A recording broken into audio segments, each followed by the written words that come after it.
28 бөлүм. Ошол убакта пелиштиликтер Ысрайыл менен согушуу үчүн өз аскерин топтоду. Акиш Дөөткө: «Билип кой, өзүң жана сенин кишилериң менин аскерим менен барасыңар» деди. Дөөт Акишке: «Кулуңдун кандай кылаарын көрөсүң» деди. Акиш Дөөткө: «Мен ошон үчүн сени түбөлүккө башымды коргой турган сакчы кылам» деди.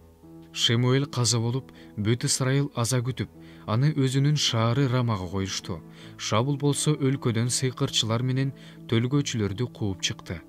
Пелиштиликтер чогулушту да Шунемде кошуун болуп жайгашышты. Шабул болсо бүт Ысрайыл элин чогултту.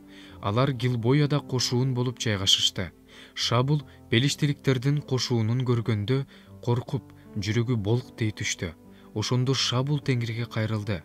Бирок Теңир ага түш аркылуу да, Урим аркылуу да, пайгамбарлар аркылуу да жооп берген жок. Ошондо Шабул өз кулдарына: «Мага сыйкырчы аял издеп таап бергиле, мен ошого барып, ошондон сурайм» деди. Кулдары ага эйен дордо сыйкырчы аял бар деп айтышты. Шабул кийимин чечип, башка кийим кийди да жанына 2 киши алып, түн ичинде ошол аялдыкына келди. Шабул ага: «Сенден суранам, сыйкырчылык кылып, мен айткан кишини чакырып бер» деди.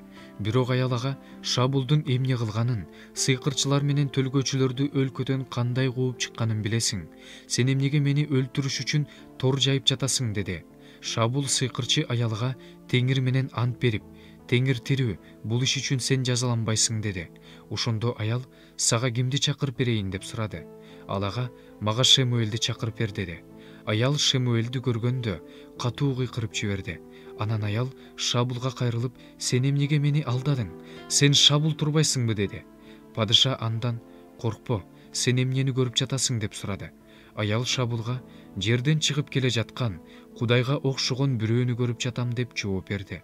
Шабул андан: «Анын кебетеси кандай экен?» деп сурады. Ал: «Жерден карыган, узун кийим кийген эркек киши чыгып келе жатат» деди. Ошондо Шабул анын Шемуэль экенин таанып, жүз төмөндөп жыгылып таазим кылды. Шемуэль Шабулга: «Сен эмне үчүн менин тынчымды алып чакырдың?» деди. Шабул мындай деп жооп берди: «Мен аябай жаман болуп турам. Пелиштиликтер мага кол салышты, бирок Кудай мени таштап койду. Пайгамбарлар аркылуу да, түшүмдө да жооп бербей жатат. Эмне кылышым керек экендигин үйрөтсүн деп сени чакырдым». Ошондо Шемуэль ага мындай деди: «Теңир сени таштап, сага душман болуп калганда менден эмнеге сурап жатасың? Теңир мен аркылуу айтканын кылат. Ал падышачылыкты колуңдан тартып алып, аны жакыныңа, Дөөткө берет. Теңирдин тилин албай, анын амалыктыктарга чыгарган каардуу өкүмүн аткарбаганың үчүн Теңир сага ушундай кылып жатат. Теңир сени менен кошо Ысрайылды пелиштиликтердин колуна салып берет. Өзүң да, уулдарың да эртең мени менен болосуңар. Теңир Ысрайылдын кошуунун пелиштиликтердин колуна салып берет». Ошондо күтүлбөгөн жерден Шабул эт бети менен жыгылды. Себеби Шемуэлдин сөзүнөн абдан коркуп кетти. Ал ошол түнү оозунан наар албагандыктан алсырап калган эле. Тиги аял Шабулдун жанына келип, анын абдан коркуп кеткенин көргөндө мындай деди: «Мен сенин күңүң, тилиңди алып, өмүрүмдү тобокелге салып, айткан буйругуңду аткардым. Эми сенден суранам, сен да күңүңдүн тилин ал. Мен сага бир кесим нан берем, жегин, ал сага жол жүргөндө кубат болот». Бирок ал жебейм деп баш тартты. Кулдары да, аял да аны көндүрө башташты.